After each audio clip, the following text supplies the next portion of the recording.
Πιστεύω ότι θα βρούμε μια τραπό για να μπορέσουμε να φύγουμε από τα διέξοδα που έχουν δημιουργηθεί στο Δήμο. Είναι πάρα πολύ εύκολο για μένα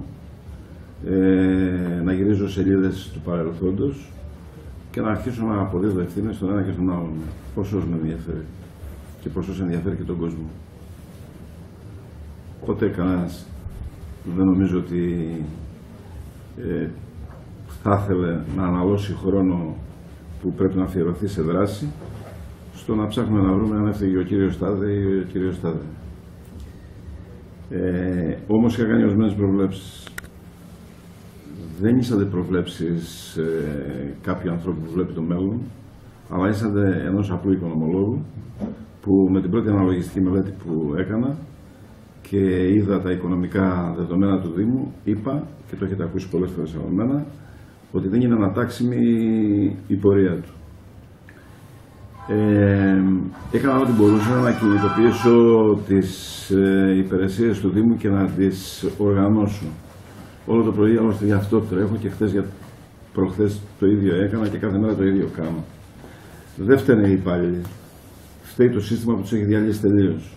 Φταίει μια διοίκηση αδύναμη που δεν μπόρεσε να κουμαντάρει ένα μεγάλο καράβι που είχε γίνει τελικά ο Δήμος του Πύργου.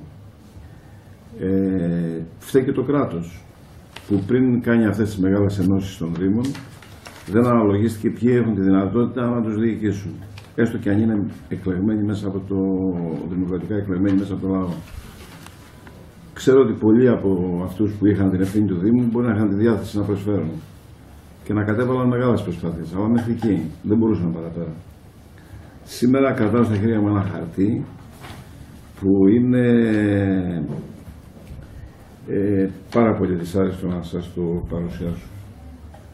Είναι από το Υπουργείο Εσωτερικών, είναι από το Παρατηρητήριο Οικονομικής Αυτοτέλειας του ΑΝΟΤΑ και δεν έχει σημασία τους νόμους που αναφέρει και όλα αυτά τα πράγματα, αλλά ούτε τον πίνακα που απεικονίζει και που είναι στη διάθεσή σας πώς ακριβώς έχουν εξελιχθεί το πρώτο εξάμηνο του 2014 τα οικονομικά του Δήμου.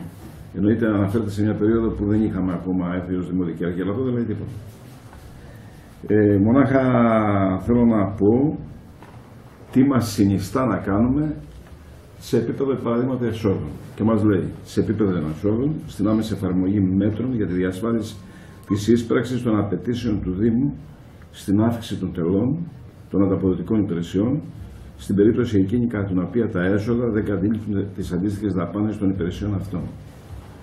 Και για να μην κουβεντιάζουμε τώρα ότι θέλουμε να καλύψουμε τίποτα πολυτελείς δαπάνες, γιατί περί αυτού δεν υπάρχει καμία σκέψη και δυνατότητα, έρχεται στο Β και μας λέει ότι σε επίπεδο δαπανών, στον προσδιορισμό των δαπανών, μόνο σε αυτές της μισθοδοσίας και τις απολύτως αναλαστικές. Και εδώ θέλω να κάνω μια παρένθεση και να πω ότι τα χρήματα που έρχονται για τη μισθοδοσία λόγω της κακής εκτίμησης ότι μέσα από τα χρήματα που ήσαν για την μισθοδοσία θα μπορούσαμε να πληρώνουμε για τα σκουπίδια, ήρθαν λιγότερα και αυτά τα χρήματα που καταλαβαίνετε ότι εκεί θα υπάρχει ένα έλλειμμα το οποίο δεν ξέρω αν θα εκφραστεί με μη πληρωμή, ασφαλιστικών εισφορών ή μειωμένων μισθών. Εκ του μη έχοντος δεν έχει να βάλει τίποτα. Βέβαια, περιορίζοντας το ελάχιστο ή και περικόπτοντας δαπάνες περιοριακής απασχόλησης εκτός από αυτές που είναι απολύτως αναγκαίες για τη λειτουργία του Δήμου, υπηρεσιακών μετακινήσεων, προμηθειών, επιχορηγήσεων σε συλλόγους και λοιπά νομικά πρόσωπα, στην επαναξέταση και μείωση του ποσού της ετήσιας τακτικής επιχορήγησης των δημοτικών νομικών προσώπων που προβλέπονται από οικίες συστατικές πράξεις. Σε επίπεδο απλήρωτων υποχρεώσεων, στη μείωση του ύψους τους και στη μη δημιουργία νέων. Καταλαβαίνετε λοιπόν ότι μπήκαμε πλέον στη διαδικασία και επίσημα στη διαδικασία της επιτήρησης. Ο Δήμος πια φόρεσε χειροπέδες. Όσοι επιχειρούσαν κατά το παρελθόν με ψέματα και με κακή απεικόνιση των οικονομικών του Δήμου να πούν άλλα πράγματα, πια δεν έχουν την δυνατότητα να το κάνουν. Τώρα ποια είναι η θέση δική μου? Αντί να με ψημιρούμε για εκείνα που χάσαμε, αντί να κλαίμε στον τάφο του Μακαρίτη,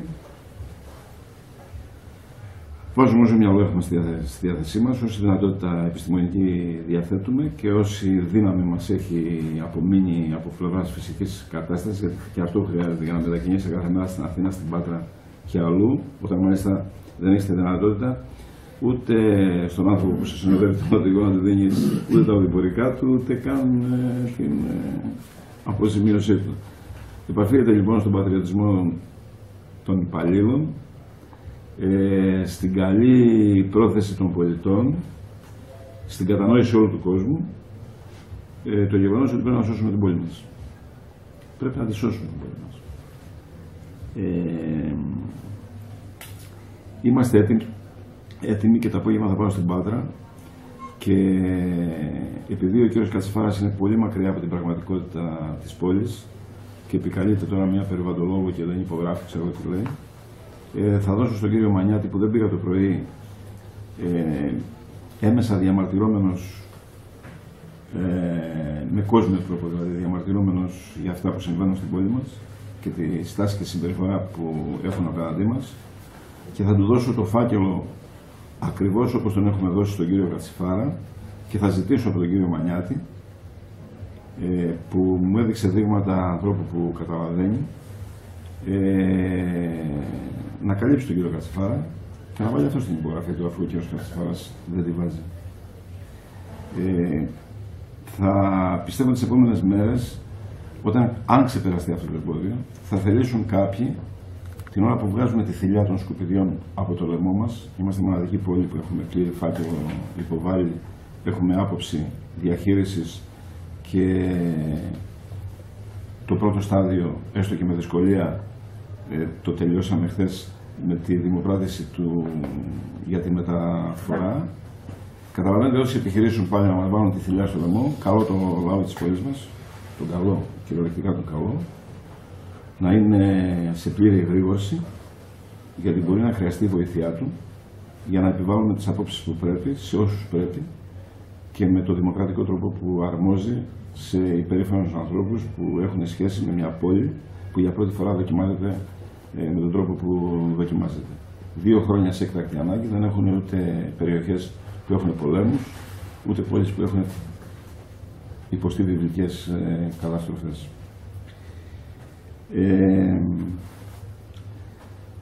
Θα προσπαθήσω να είμαι αρκετά ψύχρεμος σε όλη αυτή την περίοδο. Θα προσπαθήσω να πάρω από τους συνεργάτες μου το μεγαλύτερο όσο μπορώ από τη δράση τους. Όσοι δω ότι δεν κάνουν εκείνο που πρέπει, δεν θα διστάσω να τους πάρω και τα αξιώματα που τους έχω δώσει. Δηλαδή, έχω βάλει εντεταλμένους συμβουλούς, αντιδημάρχους κτλ. Μπορεί κάποιοι να μην μπορέσουν αυτό το διάστημα να περπατήσουν με τα γρήγορα βήματα που πρέπει να περπατήσουν. Δεν είναι ντροπή, ούτε θα τους κακολογήσω σε τίποτα. Απλώς θα τους ζητήσω να αφήσουν τη θέση τους σε έναν άλλον που θα μπορεί να κάνει τα πράγματα πιο εύκολα. Κάνω διαρκείς ελέγχους στις υπηρεσίες του Δήμου, τις βρίσκω διαλυμένες τελείως. Ήδη σήμερα πήγα στην οικονομική υπηρεσία και είδα ότι ο οικονομικός διευθυντής, δεν ξέρω αν αίτια είχε εγκαταλείψει τη θέση του, δεν ήταν εκεί. Ζήτησα να γίνει έλεγχος για αυτόν τον λόγο. Καταλαβαίνετε, όταν είσαι σε μια πόλη που ψάχνεις να βρεις έστω €1 για να μπορέσεις να κυκλοφορήσεις και να λειτουργήσεις και όλα αυτά, και σου λένε αύξησε τα έσοδα, κάνει εκείνο, σου χρωστάνε πάνω από 3 εκατομμύρια. Γιατί μια υπηρεσία λέει εμείς τα βεβαιώσαμε, η άλλη υπηρεσία λέει εμείς δεν τα εισπράξαμε. Δεν είχαν κάνει ελέγχους να δούνε ποιοι παρανομούν και δεν παρανομούν, που πρέπει να μπουν πρόστιμα. Είναι μια σειρά, δεν έγιναν όλα αυτά τα πράγματα από μια μέρα στην άλλη. Είναι πλήρης διάλυση του Δήμου, τουλάχιστον τα τελευταία 2-3 χρόνια. Πλήρης διάλυση του Δήμου. Θα πρέπει οπωσδήποτε και οι υπάλληλοι να καταλάβουν ότι πρέπει να παίξουν σημαντικό ρόλο σε αυτή τη δημιουργία. Μιλάμε για το ψωμί τους πια, έτσι. Οι Δήμοι σχεδόν είναι αυτοσυντηρητικοί οργανισμοί. Το κράτος δεν είναι αυτό που δίνει, αλλά αν δεν μπορεί να τα καταφέρεις, μειώνεις το προσωπικό. Τώρα, ως προς την αύξηση των τελών, όσο τα σκουπίδια είναι στους δρόμους, όσο δεν έχουμε βρει ασφαλή διαχείριση των σκουπιδιών, δεν νομίζω ότι θα μπορέσω να κάνω αύξηση των τελών. Είναι ίσως αφελές, ας πούμε, να πηγαίνεις να λες έναν που του έχεις τα σκουπίδια απ' έξω από το παράθυρο, να του λες δώσε και παραπάνω, επειδή ξέρεις εδώ έχει γίνει κακή διαχείριση του θέματος και πρέπει να δώσεις παραπάνω. Παρά τα αυτά, θα κοστολογηθεί η διαχείριση των σκουπιδιών μέσα από τη νέα μέθοδο την οποία προτείνουμε και επειδή είναι ανταποδοτικά, καταλαβαίνετε ότι θα πρέπει να φτάσουν στο ύψος των ανταποδοτικών τελών. Ζητάω τη συμπαράσταση, θα ενημερώσω τις παρατάξεις, άλλωστε αύριο στην Παρασκευή έχουμε Δημοτικό Συμβούλιο, οπότε ενώ εγώ είμαι εναντίον των εκτός ημερησία διάταξης και το έχω δείξει ότι δεν θα πρέπει να κάνω μια τοποθέτηση που θα είναι ταυτόχρονα ενημέρωση και στους επικεφαλείς των παρατάξεων. Θέλω δημόσια να τους ευχαριστήσω γιατί με υψηλό αίσθημα ευθύνης και εκείνοι από τη δική τους σκοπιά και με τη δική τους δυνατότητα βοηθάνε την κατάσταση αυτή.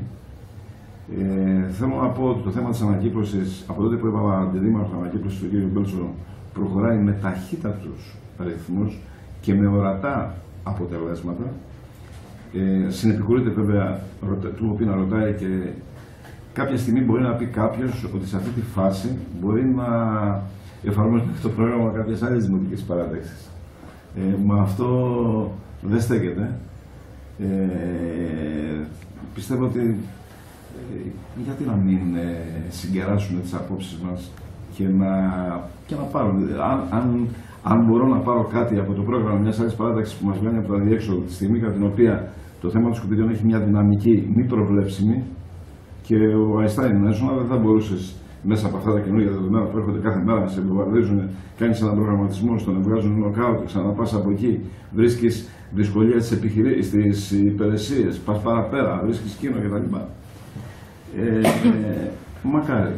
Μακάρι να βγω στο τέλος και να πω ότι εφαρμόζω, ξέρω εγώ, τη μέθοδο που προεκλογικά είπε ο κύριος Καράμπελας. Να πω τη μέθοδο που είπε ο κύριος Αντωνακόπουλος, τη μέθοδο που είπε ο κύριος Αγγελόπουλος. Τίποτα. Η δόξα δική τους, η δουλειά δική μου. Εγώ θέλω να βγάλω την πόλη από τα διέξοδο. Και αυτό ακριβώς είναι το μείζον πρόβλημα για μένα και όχι τι στη μέθοδο θα πάρω, που είναι τελευταία αναλύση, ό,τι και να πούμε ως προς τη μέθοδο και ως προς τη διαχείριση, θα έχουμε πάρει τη γνώμη κάποιου άλλου. Έτσι δεν είμαστε ούτε εφευρέτες, ούτε εμπνευστές κάποιων νέων διαδικασιών. Κοιτάμε με οικονομία να κάνουμε τα πράγματα όπως πρέπει. Πιστεύω ότι συνολικά στην πρόσφατη διαχείριση των σκουπιδιών που θα κάνουμε θα είναι το κόστος περίπου 50% λιγότερο από ό,τι ήταν στο πρόσφατο παρελθόν. Προσπαθούμε ό,τι κάνουμε να είναι νόμιμο και συμβατό προς το περιβάλλον και σε καμία περίπτωση η πόλη δεν θα ανεχθεί παρέμβαση τρίτων έξω από την πόλη που για τους δικούς τους λόγους θα θελήσουν να δημιουργήσουν πρόβλημα στην πόλη. Εκεί δεν θα διστάσουν να κάνουν και μια δημόσια συγκέντρωση, μια συγκέντρωση δηλαδή ανοιχτή στον πύργο και να καλέσω εγώ από το βαρό του πύργου να συσπηρωθεί απέναντι σε αυτούς που θέλουν τη διάλυση της πόλης. Παρά τα αυτά, η μέρα έχει και σκοτάδι και φως. Και εγώ δεν κλείνω τα παράθυρα στο φως, γιατί αν κλείσω τα παράθυρα στο φως θα έπρεπε να έχω ήδη παραιτηθεί και να έχω σηκωθεί να έχω φύγει. Γι' αυτό χτες ήμουν στην Πάτρα και με την ιδιότητα πια του Αντιπροέδρου της ΠΕΡ κατάφερα μέσα από μια προγραμματική σύμβαση που θα επικυρωθεί στο επόμενο Διοικητικό Συμβούλιο της ΠΕΡ να ενταχθεί η περιουσία της παλιάς ΤΕΡΚ στο Δήμο του Πύργου και το προσωπικό βέβαια και η πρώτη μου σκέψη είναι να πάρω τη διαλυμένη πολεοδομία η οποία αναφέρεται και σε ολόκληρο το νομό, δεν είναι μια υπηρεσία που καλύπτει μόνο το Πύργο και να τη μεταστεγάσω, εκεί ήμουνα τώρα, να τη μεταστεγάσω στα γραφεία της ΤΕΡ, όπου εκεί πιστεύω ότι θα γίνει παράρτημα της ΠΕΡ, θα υπάρχει ένα τερμελές διοικητικό, ένα συμβούλιο, το οποίο δεν θέλω να προκαταλάβω ποιους ακριβώς θα έχει, πιστεύω ότι εγώ ήταν ο πρόεδρος, και θα λειτουργεί ως ενημερωτικό όργανο όλων των διαδικασιών που εξελίσσονται πάνω από τους Δήμους και που έχουν ανάγκη οι δήμαρχοι της περιοχής μας, του νομού μας, να λαμβάνουν γνώση. Σήμερα λέω λέω πολύ περισσότερα από αυτά που πρέπει για να σας κάνω μια συνολική ενημέρωση της δράσης όλων αυτών των ημερών, και θέλω να τελειώσω με την παρουσία του εκλεκτού φίλου και άξιου διοικητή της Πυροσβεστικής Υπηρεσίας στο γραφείο, που δεν είχε μονάχα